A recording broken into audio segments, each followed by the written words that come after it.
I'm Gerd Leonhard. I live in Switzerland, in Zurich. So as a futurist, I talk a lot about what's coming. And it's interesting, the last few years, everything that we've talked about has happened like in Star Trek Warp Drive. Right? It's like you hit a button and before you know it, it's here. Reminds me of a book by Hemingway where he talks about how does a person go bankrupt. He says, gradually, then suddenly. Right? And the future is like this. The future is no longer about tomorrow. The future is here. We have machines that can understand what we're saying most of the time. We have self-driving cars. We have artificial intelligence.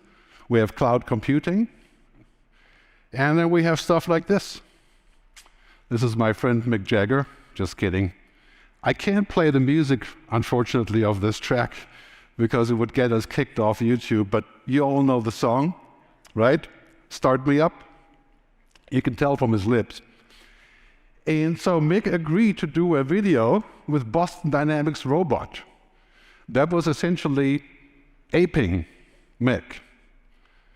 Most interesting that if you have tried this with a robot 10 years ago, it would have destroyed the whole facility, right? Because it wasn't capable of doing this. But after a lot of training, the robot can be kind of acting like Mick.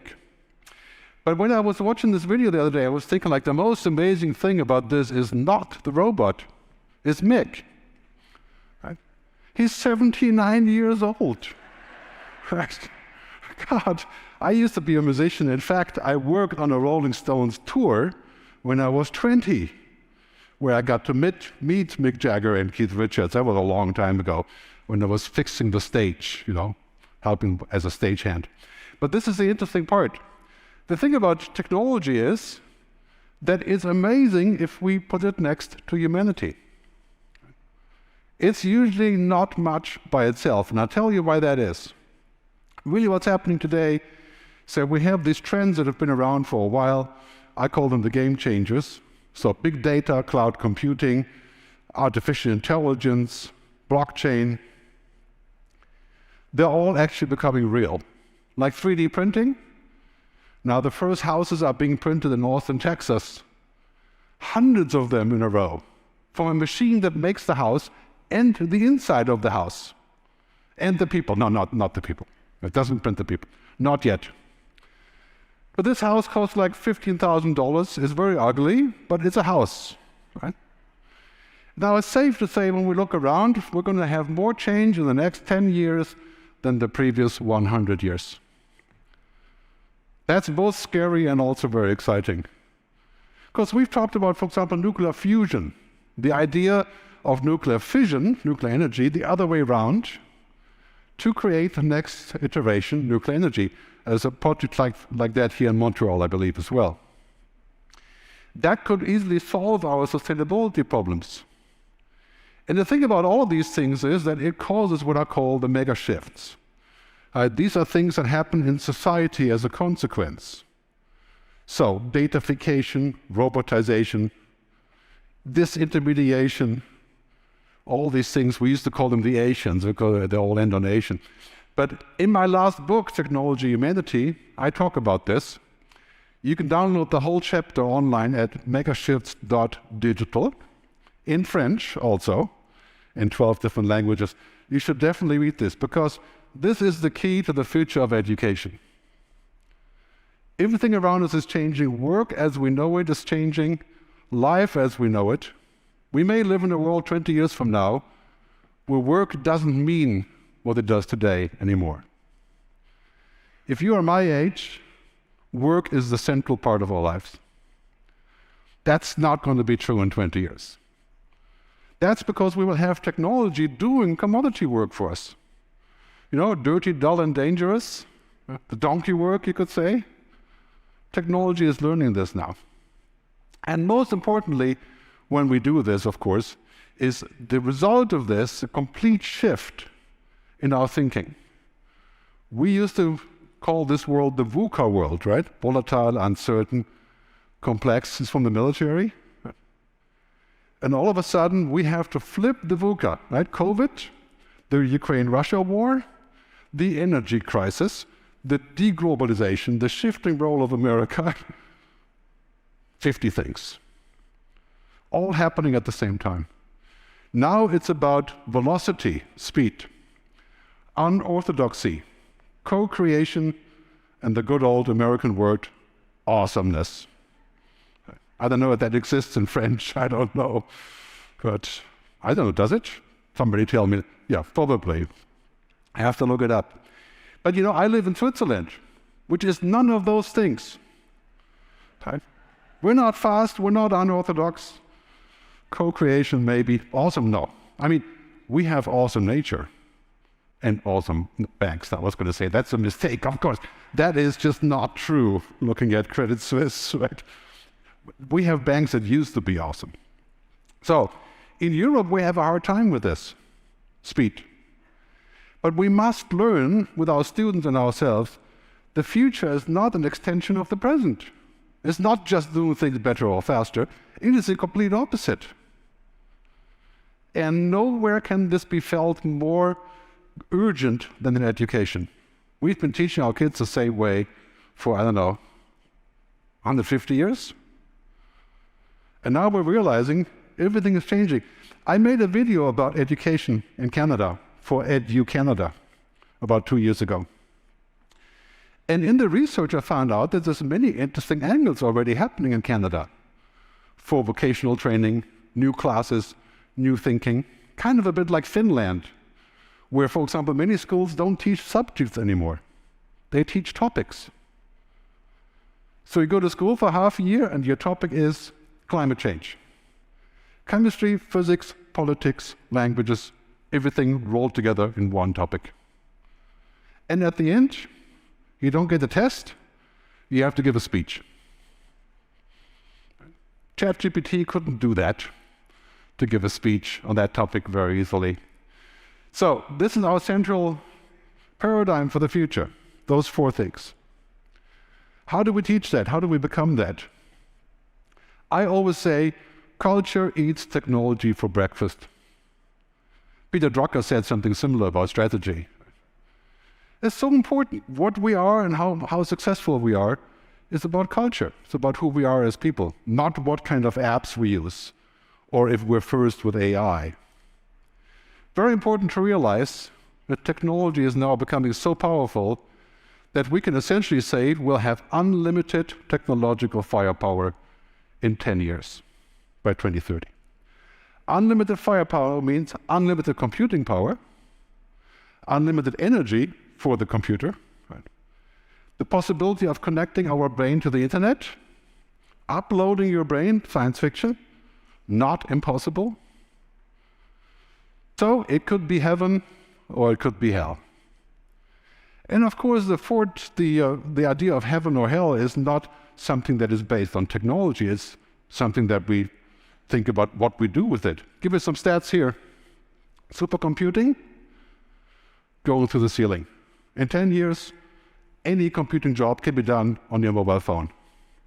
Here, artificial intelligence, if you're a lawyer, or paralegal, or an office and admin support, you're apt to be 4.5 times as efficient in a few years using AI. Because you have better tools. Better tools have always increased productivity. ChatGPT, which I'll explain in detail a little bit later, going from the first edition here, has a measly 175 billion parameters. Now it has 1 trillion parameters that it draws from in like the top languages of the world. Explosive, exponential. So, one of my key topics is this, the good future. How do we build a good future based on all these things? You know, it's ironic these days when I speak to my own kids, 27 and 33, they said, "You are dreaming. There's no such thing as a good future."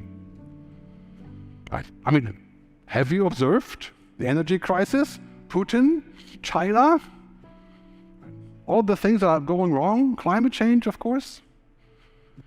But still, I believe the good future is possible. I went to Lanzarote, to Canary Island, to shoot this film called The Good Future, which you can watch online, thegoodfuturefilm.com. And in the film, I talk mostly about this. the relationship between humans and machines. And that is what education is all about. This is the topic of the future of work, what we train our kids with, which way we're looking into the future. It's very important to realize, of course, why in the world would we memorize all of the information in school when it's growing like this, the amount of information, and our artificial intelligence helper has access to all of it? Well, we would do it sometimes like languages, where it's better if we know them rather than use an app. Right? But this is changing absolutely everything. And we have to realize societies are driven by technology, but defined by their humanity. That's what I love about Canada. You can feel the humanity in many more ways. Like this is, I think, what we have in Europe, and this is what makes us really slow. We're humanists. Call it a fault, if you want. I think it's important. What we want is defined by values, ethics, ideas, spirituality, not religion. That's a different topic. Just on the bottom level, what we believe in and what we want. So when we look at the future, clearly it's going to be automation everywhere. If you have a job that's 95% automatable, your job is gone, as we know in manufacturing. But interestingly enough, Amazon, the king of automation, last year hired 280,000 people. This year they're firing quite a few of them again, right? Like everybody is. But clearly we're going to see stuff like this, virtual reality. I mean, a lot of new jobs will emerge from here. This is a digital twin in a factory where you can see what you're doing remotely to fix the equipment. I mean, you're going to need training for that. You're going to need new equipment for this. And this is what education may look like. Access to everything. But of course, funny part about this is humans don't learn like this only. We can use that for many things. I use it all the time. It's pretty cool. But we don't think with the brain. We don't see with the eyes. Humans are combining all of that sensory input for learning. Everything. So we have to be careful about virtual reality, like a sort of reductionist approach. We can just be there and not meet any humans. We know that hasn't really worked out too well in the COVID crisis. But nevertheless, we're entering the period of the 5 revolutions, the Industrial Revolution. And the new one, of course, is artificial intelligence, Industry 5.0. It's going to make our lives more efficient, faster, cheaper. It's going to be a huge solution to climate change. If we do it right, it could be amazing. The barricades are falling between humans and machines. That's something we have to think about. And we also have to think about how much of a machine do we want to become, becoming older, longevity, upgrading our systems. It's about this. Precaution and proaction. These are actually 2 different things. In Montreal, we have a lot of activity on artificial intelligence. That's proactive.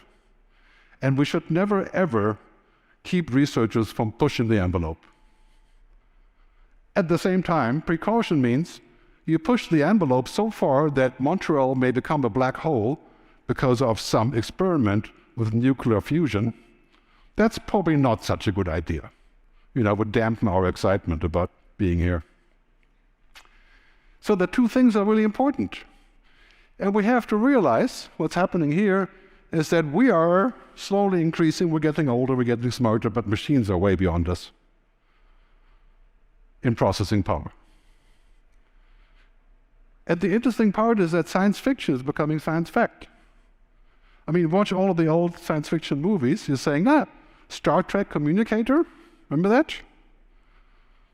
We have that here now.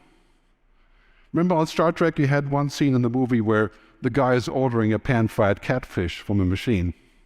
He just says pan-fried catfish, and out comes the machine, the food, right? We're not quite there yet, but you can eat printed food. Printed ice cream, printed pizza. Now a 3D printer will print your earlobe right? And even part of your nose. Science fiction is becoming science fact. Robotics. I mean, I have no idea why somebody would use a kitchen robot like this. It seems kind of like defeating the point. I love to cook, but these robots can do the job. I mean, you spend $50,000 on a robot like this and it makes an egg sandwich, That's really impressive. But I mean, it kind of shows as to what the possibilities are, where things are going, and how we can see the future. Then we communicate. Facebook, Meta, right, has the Horizon space where you can meet people in virtual reality and with holograms, and it's showing education in the Metaverse like this. To which I would frankly say, that's probably Meta's effort to save itself from the evil doings of social media. And that's really kind of more sort of science fiction than fact. But the idea has merit. If I can learn like this, it will be amazing. But it will take $10,000 to be involved with this. That's kind of a steep price tag for the time being. But anyway, when we can see where that's coming, where that's going to, all of this is driven by 4 technology revolutions. The first one, of course, is the information technology revolution. Data science, computing, blockchain, all that stuff that's all around us. The second one, 100x, the sustainability revolution. We're going to say goodbye to fossil fuels.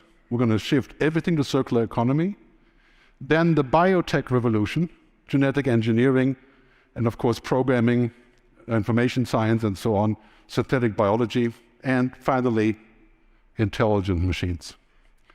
They are all coming together today.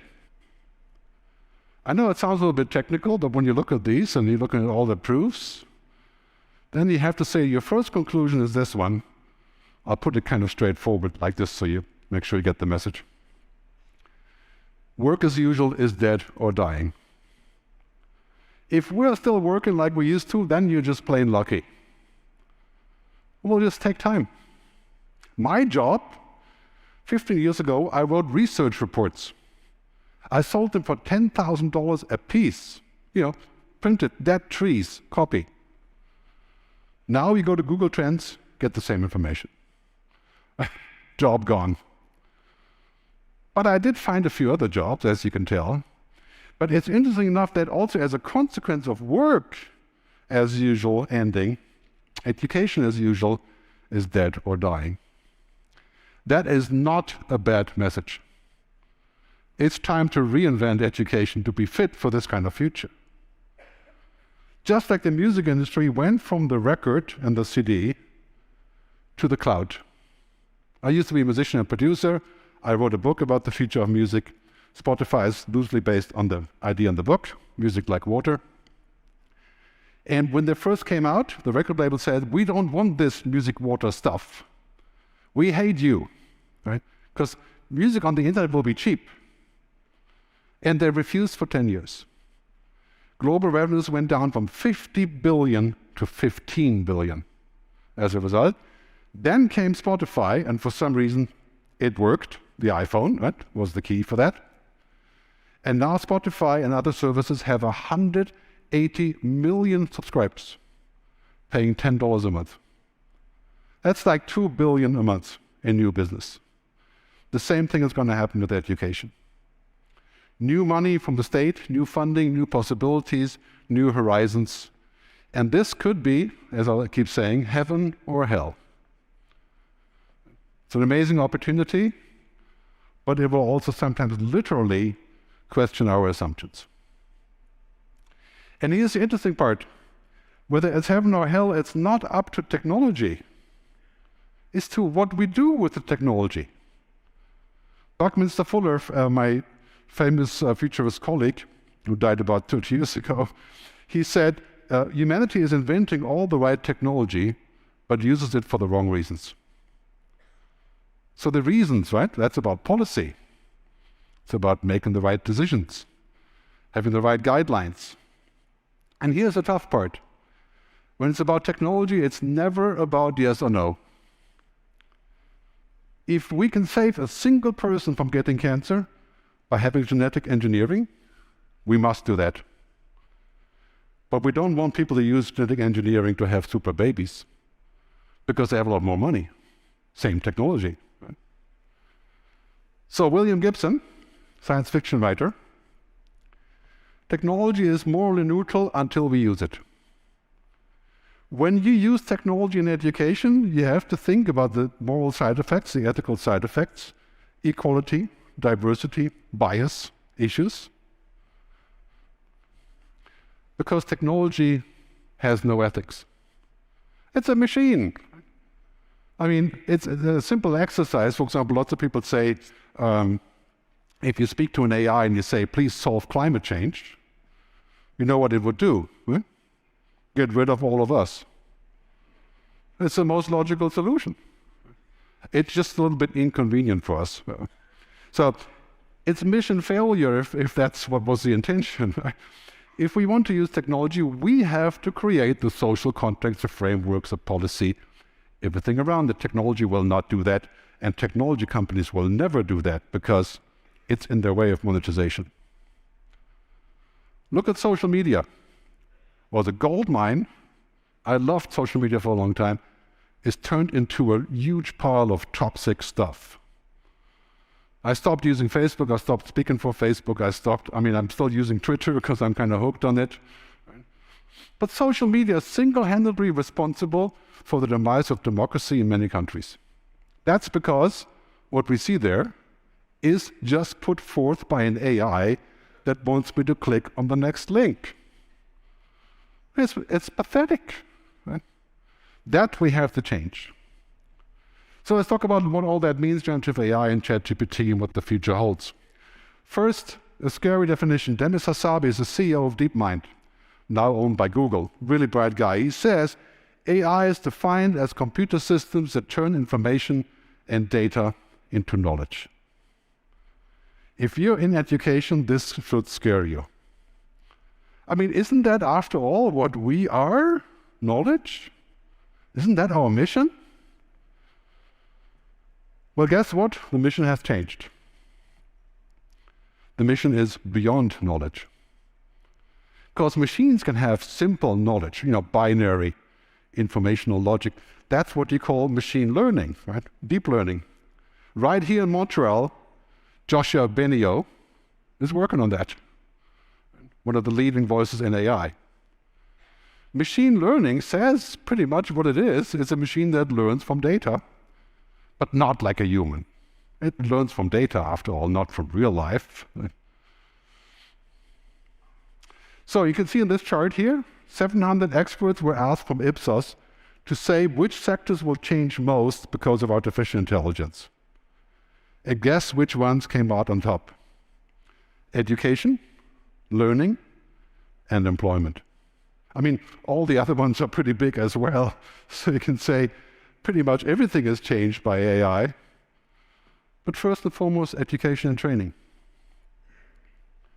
So this is a really, really big topic because it opens up an opportunity for us to think about the world beyond knowledge. Here's the trailer from the Montreal School, I'm sure you're quite familiar with. It's interesting to see that this was actually a huge topic in the debate recently about artificial intelligence. So the big thing that happened like a few months ago is that OpenAI came up with the first public model, what's called the GPT, the Generative Pre-trained Transformer. Sounds kind of convoluted. It's basically a parrot. Okay? It takes information and puts it together for answers. I want to show you this trailer from OpenAI because it's both funny and it has this jingle-jangle music from Silicon Valley. Every time you hear this kind of music, you can be sure there's some sort of hidden agenda. But let me play this. GPT-4 is the latest AI system from OpenAI, the lab that created DALL-E and ChatGPT. GPT-4 is a breakthrough in problem-solving capabilities. For example, you can ask it how you would clean the inside of a tank filled with piranhas, and it'll give you something useful. It can also read, analyze, or generate up to 25,000 words of text. It can write code in all major programming languages, and it understands images as input. You can see the rest on YouTube, but of course, cleaning a tank with piranhas is very much a first world problem, But hey, why not use that as an example? But really what it is, right, It's this. This guy, Marquise Brownlee, has a great video channel on tech. And he says it's basically like this, and I really love the animation, so I'm showing it, is that this engine is putting together words to make answers for questions. What does the quick brown fox do? The machine looks for all the possible matches, and it comes up with an answer that's obviously, right? The quick brown fox jumps over the lazy dog. Wouldn't take a machine with an IQ of 1 trillion to do that, but you could say it's a little bit, like I said earlier, like a parrot. It has no idea what the dog is, what a face is, what jumping means. This is just the most obvious answer. It is totally devoid of meaning. It looks for patterns. This machine is extremely useful. If you have a problem with your camera connecting to your computer, it will find the answer. You have a more sort of social issue, it's useless, right? Because it has no context. It has no real-life understanding. I'll give you an example here. In this example, you see somebody who wants to do a lawsuit for a crank call, a spam call. He wants to sue Marriott. So you can do that on ChatGPT. It will file a lawsuit on your behalf. Well, this is nuts and bolts stuff, right? It's just templates, basically. It will do that. And because I'm getting exceedingly lazy, I went to ChatGPT to figure out what I should say to you. Okay, so I gave the question, what impact will ChatGPT have on the future of secondary education? You can ask those kind of wrinkle questions, right? But interesting enough, first gives you a disclaimer, and then it says some really interesting stuff. Personalized learning, access to educational resources, right? All that other stuff could be very helpful, leveling the playing field, helping the teacher. But of course you would say, that's what all technology does for education. Not really new. So I ask another question. Will this not make the students lazy and compliant? You can drill deeper into using the tool for ChatGPT. I have the Pro subscription where you can do that. And it will also make a nice disclaimer, but then it said, okay, encourage critical thinking. I don't know how that's going to work with the machine, but okay. And it gives you a couple of tips on how we can actually change this. Encourage students to ask questions. Balance the technology and humans. It's talking about itself, obviously. Really interesting answer. So this helps me to prepare myself, but it doesn't take away from me. It's a power tool. It's like, you make a hole with a screwdriver or you use an electric drill. It's kind of like this. Very useful and very helpful. What I really love about it, though, is this. When the New York Times went in and they gave a command to ChatGPT to prove the moon landing was staged. The Americans on the moon, remember that? Right? Lots of theories about that. And to make some images about how to prove that the moon landing was staged. These are the images of the fake moon landing, the filming, studio filming of the moon landing. This is how you can generate fake truth every 2 seconds. What I like about most is that it makes me look good. So I told it to make me, look like a spacefaring guy and, like, 40, 50 years ago. Anyway, it does that pretty well. And here's the question. Math teachers, 1968, hated the calculator. Italians banned ChatGPT. It's still banned, but they're removing it. What should your response be when kids use it, students use it, when you use it? And the MIT Technology Review says, ChatGPT is going to change education, not destroy it. And a bunch of articles on this came out recently. One of them says, on Gizmodo, we should go back to oral exams. I think that's a great idea, because you can't use the engine for this, right? That would be a good sort of bridging over. But I'm with this central agenda. How do we use it for education without destroying it? How do we use this tool? Because as I said earlier, it's not the tool's fault that we're using it wrongly. You can use a hammer to build a house, or you can go across the street to your neighbors and kill them. Same tool. AI is the same way. So we have to think about how we use it wisely and which way we're going with this. Back to what I was saying earlier, this is part of the context of why education as we know it is dead or dying. ChatGPT provides one more argument of why we can't keep going with education as we have. It gives us ammunition that says, okay, this machine can make the answer instead of the student. Perfect cheating tool. Right? The way we test students was outdated long time before ChatGPT. Like, for example, if ChatGPT and AI can pass the bar exam, it doesn't say anything about ChatGPT. It says a lot about the bar exam. Right? A robot can pass the bar exam. Does a robot make a good lawyer? We all know that's not the truth, right? But that's what we do today. The idea of downloading information for later, that's how I went to school. I learned Hebrew, Greek, Latin, French, Italian, whatever. Right? A bunch of stuff that was, good exercise. But what do we need to learn today? We need to learn how to learn. And to unlearn, to relearn, Alvin Toffler. So all of this led me to the idea of talking about the difference between humans and machines. That's a very important topic. So ChatGPT tells us that's all we need in our pocket. And very soon you can speak to it. Don't think for a minute that we're stopping with text. You'll pull out your phone and you say, I feel really lonely. What is the perfect wife for me in the circle of the next 5 miles? Or just an example. Yeah. And it will find it. Her. Sorry. Well, it may actually be it, because it may be a bot, right? But real life is completely different. As I'm sure all of you are aware of, real intelligence is not about computing. Right? Social, cultural, kinesthetic, we have 8 different kinds of intelligences. And of course, Arthur C. Clarke, who wrote the Space Odyssey film, he says, let me remind you, this was 1968, that information is not knowledge and knowledge is not wisdom. Each grows out of the other and we need them all. Information is not knowledge.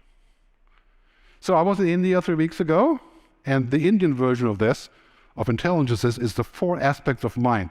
Right? So Chitta, Ahamkara, Buddhi, and Manai. And the sensory mind is on this side, and the other one that's more machine-driven, logic-driven, is here. And I ran across this guy, Sadhguru. I'm not usually interested in gurus, but I ran across this guy. You may know him. And I was watching a speech, and he said exactly the thing that I wanted to say in the speech. So I used it. I'm going to play it for you. So many of you will be out of your vocation unless you do something that a damn machine cannot do. All of you should gear yourself for this now. You must be able to do something beyond your intellect. Human being has many layers of intelligence. Intellect is only a small part of it. Right now, our education system is completely dedicated to intellectual development of the human being, and we think that's the grandest way to live. I couldn't have said it better myself. Interesting statement, right, when we think about where we are going with this. And when we look at this direction, it's really quite clear. Knowledge without wisdom is like water in the sand. And the knowledge of an AI is useful, but a lot of times it's water in the sand. And it's also very random and it's faulty as well. So it can be useful if we capture the water, but by and large it's a lot like this. And this will of course vastly improve over the next few years. So we have more reliable information, more reliable details. But this is what we do as humans. We're sensory beings. All sensing. Real life, IRL, is not the same than digital life. That is because we are sensory humans, right? A single unified experience from eyes and ears and skin and smell. That's how we learn. That's why when you speak somewhere, like I do a lot, and I can smell the excitement, literally, or the fear, I speak differently. That's why Zoom doesn't work for this, right? A lived sensory experience. That's what learning is. So the ideal future will be hybrid. Some of the informational stuff I do online, maybe in VR, maybe otherwise, but real learning happens in the sensory experience also, still. That's because we're still humans. What we should avoid is what I call machine thinking. Boiling down our lives to what the machine thinks it is. And this weird idea that we have a left brain and a right brain. I mean, all of us know that's utterly out there. We don't think with the brain. We think with the body. And we have to understand what happens here, of course, when we look at the future. This kind of idea, upgrading ourselves to think faster, is ludicrous. That's not what we are. That's what machines do. Our job is to do the opposite, to find what makes us human. All these things here, applications, reductionism, confusion, errors, that's what we get when we rely 100% on the machine. When you use Google Maps, all of us use Google Maps all the time, but we question it, right? Especially if you're at home. You say, no, it can't be true. But you still use it. If I'm in Lagos, Nigeria, that's all I've got. I'm going to have to trust it, right? But we use it like this, with caution. Right? Humans are for questions, machines are for answers. And that will not change for at least 20 years, until we have what's called general intelligence, superintelligence. So as we go in that future, Sam Altman, the CEO of OpenAI, he says the coming change is machines having the phenomenal ability to think, create, understand, and reason. To that I would say, I'm not sure I would want that. I just want the machine to get the job done. You know, just be competent. Why do I want it to reason? What's the point of that? He says the AI revolution is coming, and then he says in true Silicon Valley grandstands, right, the revolution will generate enough wealth for everyone. We've heard that before. Social media. And what happened? Facebook makes $150 million profit a day. All that money goes to 6 major cities in the US. They keep the money. All of us are just fodder in that process of generating more money. And so basically, the last thing he says, if we as a society manage it responsibly. That's his quote, not mine. And to that I would say, we're failing on that. It's all good stuff, but we haven't managed it responsibly yet. We haven't thought about the side effects. So I sent the letter on OpenAI, right, on the future of life, on waiting to see how we can actually use that. Along with Elon Musk and 20,000 other researchers. And I was reminded of this that I put forth in my book called the Digital Ethics Council. I call it now the Humanity Future Council. This is what we need to think about. What future do we want? Do we want it to be enough money for everybody, parenthesis, because the machines are running politics? Well, some politicians already look like they're machines, but that's a different story. The question is, do we want a machine that has the ability to think, to reason, and to understand the world fully? Marshall McLuhan, famous Canadian, right? First we build the tools, then the tools build us. That we wouldn't want. First we build the tools, and then we use the tools. That's what we have to do in education. Not have the tool take over, because some people can make lots of money with the takeover, of course, as part of the problem. So this stat shows, I don't have the Canadian equivalent, unfortunately, the surveyed countries that trust AI, India, China, South Africa, Brazil, trust AI sometimes up to 75%. To that I would say, that's like saying, do I trust my hammer? Well, I trust the hammer to work, when I use it. It has no life on its own. It's a tool for crying out loud. It's not God. It's not purpose. Once we get to this future where AI is a black box that says this student will be taken into the college or not, this person can leave jail on probation or not, then we're in deep trouble. That's dehumanizing us in the long run into a world that we don't want. The reality is this: machines don't think. right? They do deep learning, machine learning, but thinking like a human, we don't even know how we do that, really. Machines don't do that. Machines don't understand.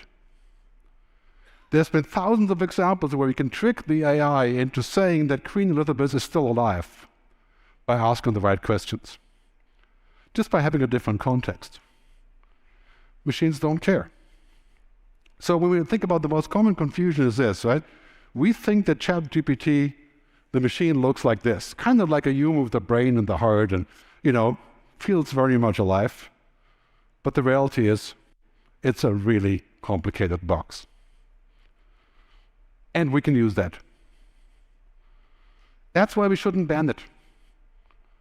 But we shouldn't give it the space in life that says that ChatGPT is like a teacher. I mean, nothing could be further away from the truth. So as we go into this future, talking about the truth, this is the primary problem. Right? AI could fabricate things, or it is fabricating things, that we don't know from reality anymore. And that we need some regulation around this. So large language models, they're about patterns, not meaning. They're about coherence, not the truth. They're simulations, not reality. None of these things makes them bad. It makes them a pretty smart and powerful tool that we have to question. I always say the future of AI in education and generally is keep the human in the loop. Train us to use it right. Like there's a big thing now about skills, like having the right querying skills and the prompting of AI. That's becoming like a whole educational thing now. And of course, if we look ultimately in this direction, democracy is under fire when machines are making the media. It's obvious. We have to rehumanize. So let's bring it down to what that all means for education, which way we're going with this, because that's ultimately the thing. When we talk about education, many people have talked about the Metaverse and 3D computing and virtual reality. I think that's very powerful. It's not here yet, but the internet is going spatial. We're going to go on the internet in a 3D environment, whether it's with Apple's new glasses coming out next year.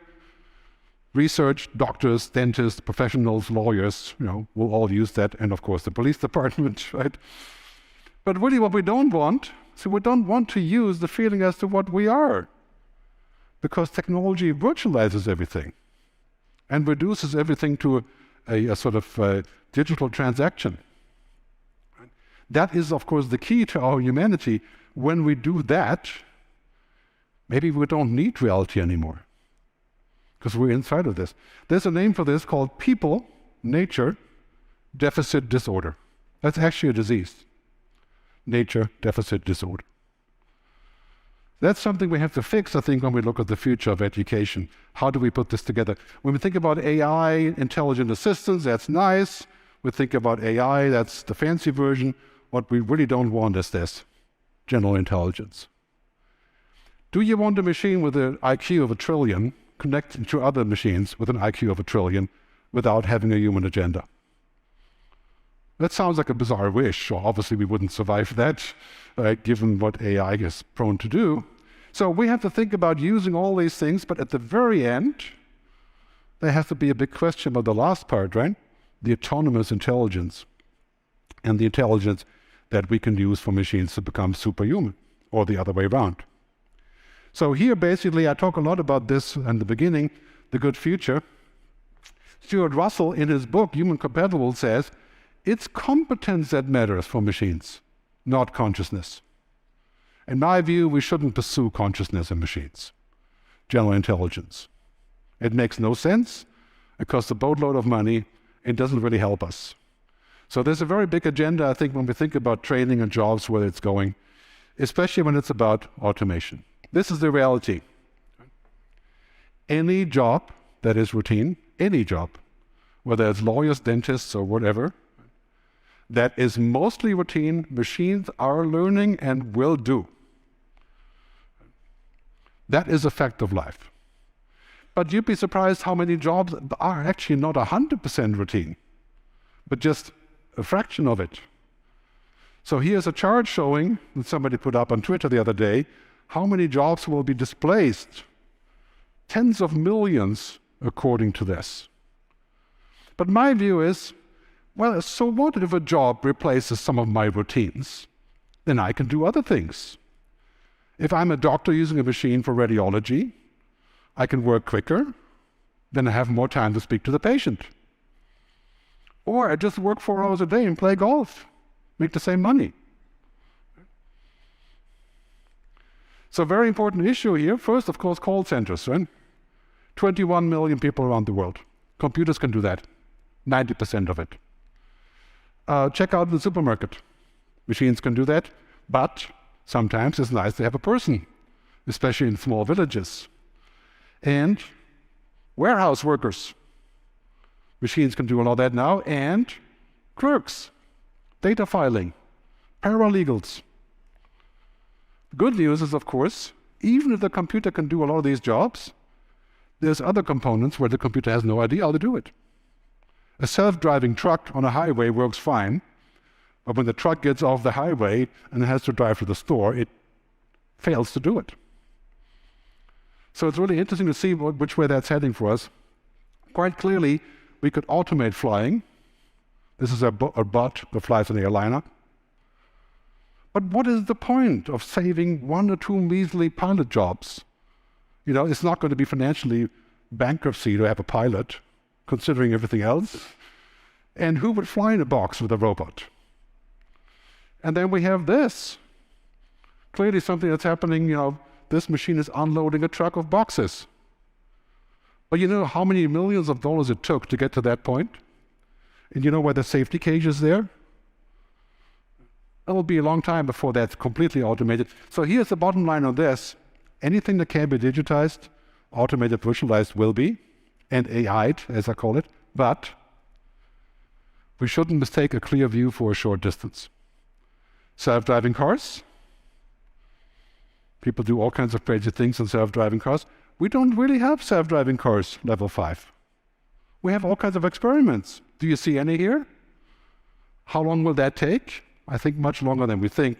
And most importantly, of course, we aren't really ready, as you can see here with the police stopping a self-driving car, you know, knocking on the window. We're not ready for this. And I think the reality really is this. For the foreseeable futures, humans will rarely be entirely displaced by AI, but humans with AI will replace those that don't have it. And that is not you, right? Humans with technology replace those that don't have it. So that's an interesting thing when we think about the future of work and training, what we have to do, which way we're going. When we're looking at this, clearly the challenge is this, you know, we have all this increased productivity with AI, but in the US, for example, the increased productivity hasn't paid out for the worker. Compensation hasn't gone up for the worker. There haven't been more jobs for the worker. The worker hasn't gotten more money because of the corporate profit. That's something we have to fix. And we may fix it with what I call the digital dividend. You know, paying people to get a new job out of the fund of automation. Automation tax, as Bill Gates has called it. Nobody likes taxes, but this is something we have to think about. So, the coming human renaissance, let's talk briefly about this. We're in a world like this, you know, we're surrounded by technology. Sometimes I call this the Neoluvian man, or woman in this case, surrounded by tech. But now, because of COVID and everything else, we're discovering how important humanity is. We're discovering how important meetings are and getting together in person, and how important nature is. So there's a process of rehumanization going on pretty much across the board. It means this for education. The focus on STEM, science, technology, engineering, math, will get another compliant part, what I call HECI in my book. Humanity, ethics, creativity, imagination. Because STEM is something that machines can do and learn. You have lots of demos now on Twitter and YouTube where robots are programming websites. So to be a programmer, you have to be above that level to actually have a job, which means you need the human skills to talk to your teammates, to come up with ideas, to do new things. And that means a whole pyramid of work is changing. Interesting, I think this is the main point I'm making with my entire presentation, is this pyramid is shifting. The lower part is kind of like Maslow, and the lower part is what machines can do now. Data, information, knowledge. Machine knowledge, binary knowledge, simple commodity knowledge. Machines can do that. The human turf is above that. Purpose, wisdom, understanding. And this is what we have to teach. We're not going to stop teaching the other part, because you have to have knowledge, right? I'm a great believer in knowledge. But we shouldn't have the illusion that people who are full of knowledge and theoretical information and downloaded information for later are going to be capable to survive in the new world.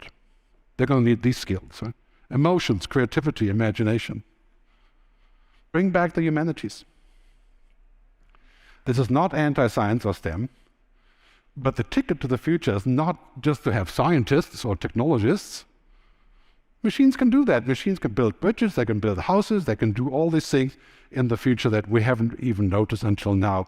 Human-only attributes are the future, because they're invaluable. Look at this course over history. Many of our future jobs will be human-only jobs. Here's a list. Human well-being agent, ethics specialist, data bias supervisor. My favorite is this one, the rewilderer. You know, somebody who helps us to go wild again. The nature agent. Another quote here, of course, from, where is it? Okay, skip the quote then. We have to drop this idea of efficiency being the utmost important. This is what we learned at business school, right? I mean, I teach at business school occasionally, and it's kind of funny, people talk about efficiency and optimization. This is all pre-COVID, pre-revolution, pre-AI. Machines are efficient. That's what they do. We're not going to beat them on efficiency. It's always important to be efficient. Nobody wants to be inefficient. But you didn't marry your husband or your wife because they're efficient, right? There's other things to life. So what we need to learn now in school is this. Human agency, consciousness, imagination, intuition, compassion, empowerment, resilience. How do we teach that? That's the key to our future right there. Back to the famous Canadian. Education must shift from instruction, from the imposing of stencils on brain pens, as it were, to discovery. That was 60 years ago. Of course, it's not just discovery. Right? It's another part to it. But this is really where we are going with all of this. So, bottom line is, if you work, learn, or think, or act like a machine, the machines will take your job. And I always say, if you learn like a robot, you'll end up working for the robot. This we should not do with our students. To teach them that this still works is utterly wrong. We need to find another way into a future that's different. So recommendations, and then I'll be off the stage. You can move on into the future, so to speak. So the Halloween scenarios, Buckminster Fuller. We are to be architects of the future, not its victims. As a teacher and as an organization in education, you are the architect of the future of your students, of your participants. That is a huge responsibility. That we need to rethink. How we take charge of that future. How all the bad stuff that we see with AI, the side effects, the externalities does not give us a reason or the right to dump it and to say we should get rid of it because, you know, it has problems. Every technology has problems. We look at all the good things that it does. Right?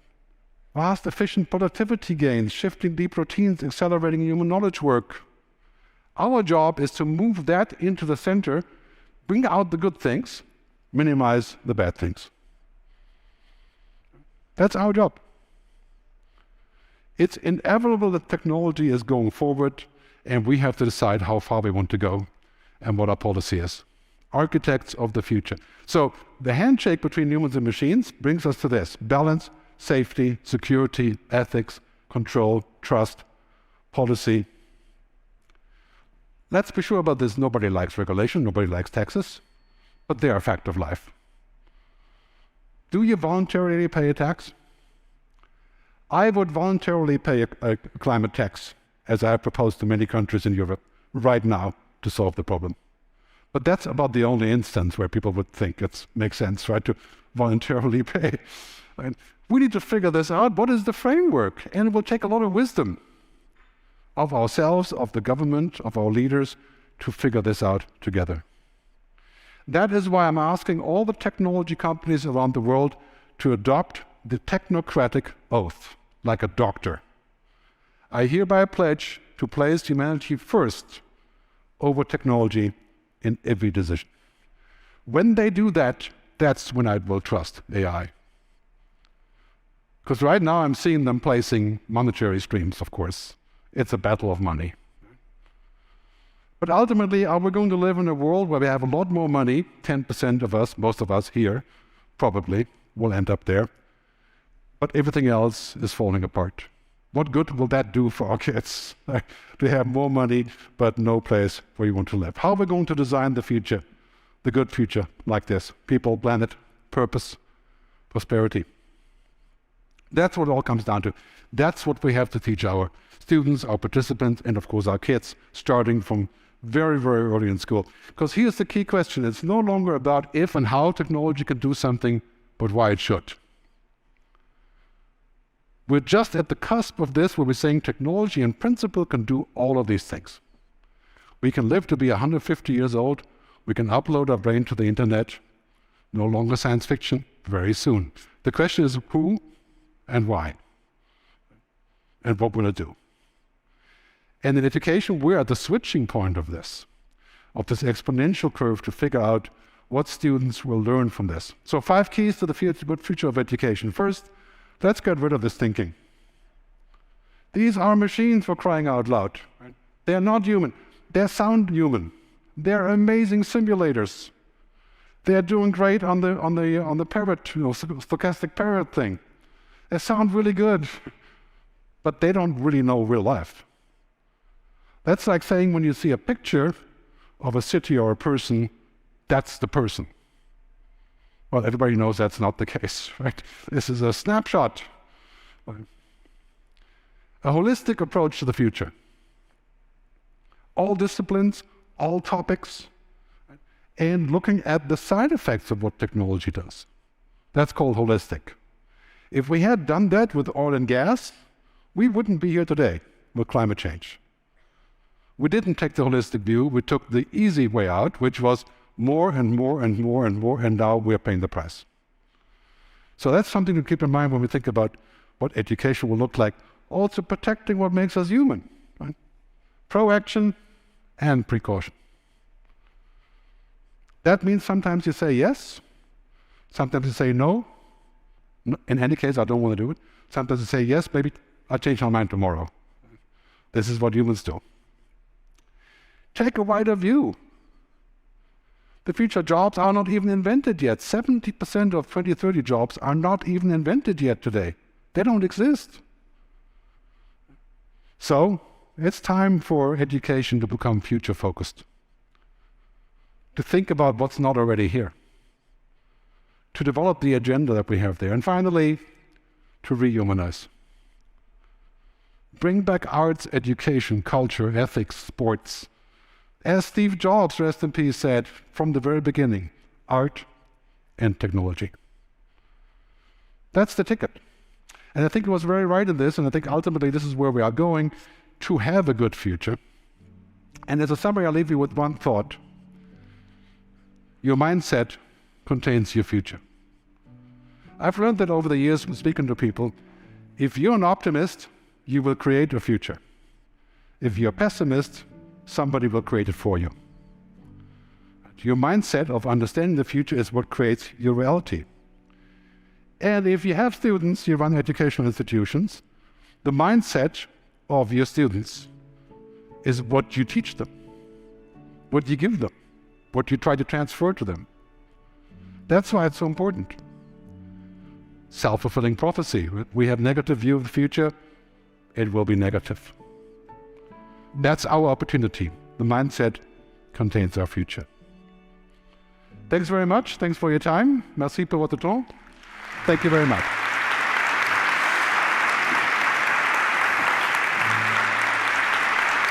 Thank you. Thank you so much. Do we have time for a few questions, and after that we'll be heading off to our thank you. So thank you. Microphones are right there. We'll be taking, I'm told, 3 questions.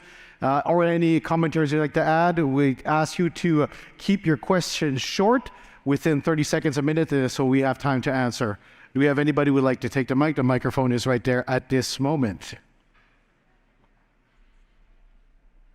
Don't be shy, because I'll ramble on otherwise. Okay. Please. Okay. I'm still thinking about the question. Use the microphone.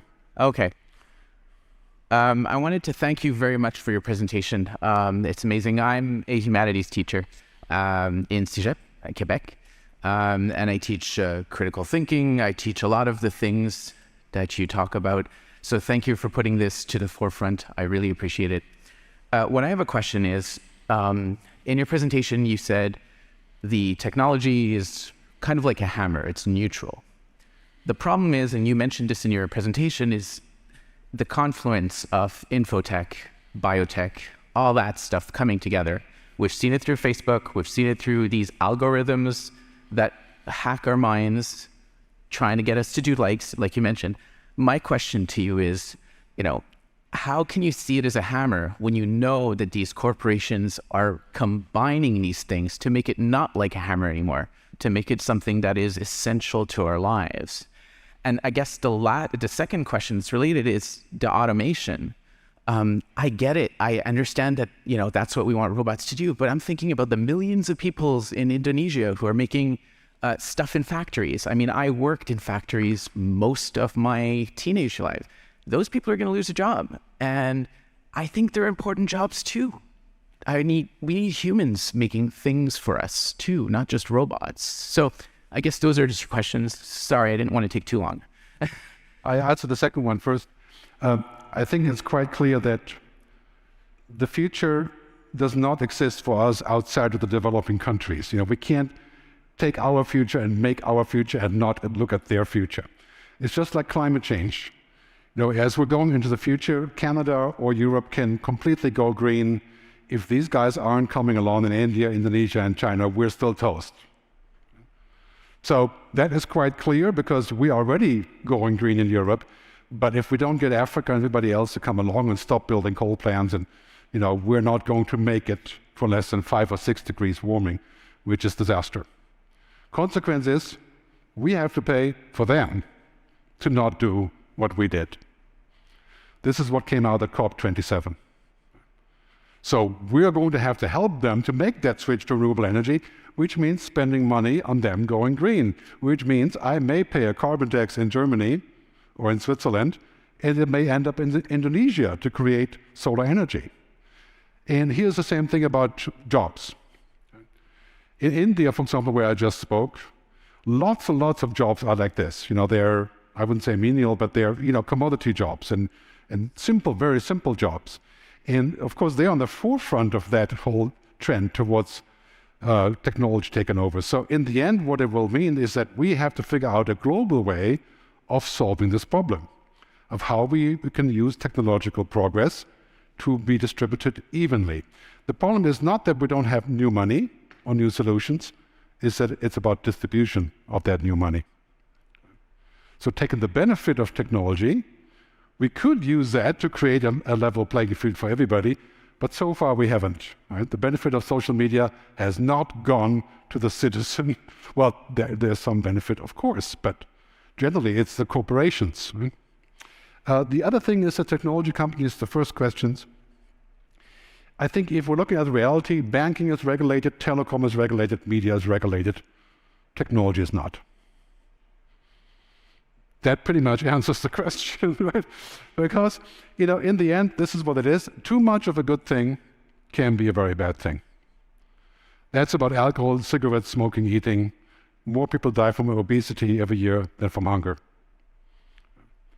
Technology is the same thing. Too much technology can be a very bad thing. And to get that into place, we're going to need to find a way to create frameworks and guardrails. And now, at this very moment, ChatGPT and generative AI is the guardrail moment, where people are saying, I read this morning, basically what's happening with AI, that all of the information that you put on the internet, myself included, in the last 20 years is used to train the AI to act like a human. In other words, we have trained the machine to become us. Right? So a lot of these things are now under review, and I think there's a big debate about this in Canada as well, to create meaningful guardrails. That's the job, just like we did with nuclear energy. Except one big difference. Doesn't take much to build an AI. It's hard to build a nuclear bomb. So that's why it's urgent. But I want to leave on a positive note.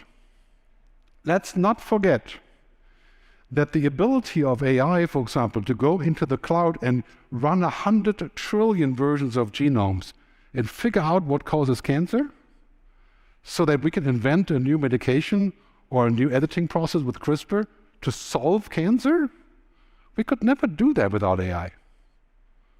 We don't want to get rid of all that good stuff, right? We want to channel it. And this is why it's so important that we find the compromise. And this is why I think in education is so crucial that we say all that tech is basically good, but we're going to need a lot of human skills to put it in the right place and to put it into perspective with everything else. Thank you. Thank you. Heading off towards our last question right here. Thank you. Thank you for your presentation. I'm curious about your quote around AI and machines being morally neutral when they are designed and created by humans who have their own biases that are influenced by systems of racism, sexism, ableism, colonialism. So when we're the architects of that AI, how are those biases not integrated into the AI that we create? Yeah, good question. That's actually not what I meant. Of course, all of our bias and everything that we are is inside of this building that we have done, obviously, because the data is inside. But the AI, the technology itself, has no intent. It has no intent to mess with us. Right? It has no intent to give us wrong information. Its only intent is to get the job done. And therein lies the problem. So when you use ChatGPT and you're pushing it for an answer, and you're pushing and pushing, it will make up stuff because you asked so hard. The other day I was looking at the AI asking questions about my own qualifications on AI, and it made up research reports that mentioned me. Because I was pushing so hard. And I clicked on the link, was no page. So this is interesting, right? So I think this is really what's happening, is that technology is now becoming so powerful that it can sort of replicate itself. And there we need solutions on this. I think this is really the key to our future, is the wise use. So ultimately, I think this is what we have as humans. We have purpose, understanding of who we are. And the Greek word telos, which I like a lot, that's wisdom. And that is the ticket to education and jobs in the future. Very difficult for a machine to have purpose and telos. Because it's difficult for us, very hard to define what it is and how we do it, impossible for a machine. And that's why I think that ultimately these are great tools, we're going to use them, let's figure out the best possible way forward. Let's not go into the future based on fear. I mean, we in Europe are very good at this, right? We are fearful and we say, okay, we don't want to do this. Americans are the opposite. Anything that's fear, they jump on it because it's opportunity. So we should go into the future with a mix of skepticism and also optimism. Antonio Gramsci, Italian writer and poet, once said that we should have a pessimism of the intellect and optimism of the heart. I'll leave you with that. Thank you very much. Thank you. To finish off, Gerd, we have with us right now Peter Devlin, Chair of Board of CICan, as well as President of Fanshawe College, to say a few words. Gerd, I just wanted to, on behalf of all of us, say thank you. Merci. Thanks for making us think about the future, a future that will be a good future. Thank you for making us think about the relationship between humans and machines, humanity and technology, that we're driven by technology but defined by humanity, and the role that we have in the college and institute sector to have the courage to be the architects of the future with the humanity, ethics, creativity, and imagination that's in all of our hearts. And so you also reinforced to me that I'm an optimist and I look forward to my next career as a nature deficit therapist. I think I have some potential there. But Gerd, on behalf of all of us, merci beaucoup. C'était une présentation extraordinaire et votre présence ici a ajouté beaucoup de notre congrès. Merci. Merci beaucoup.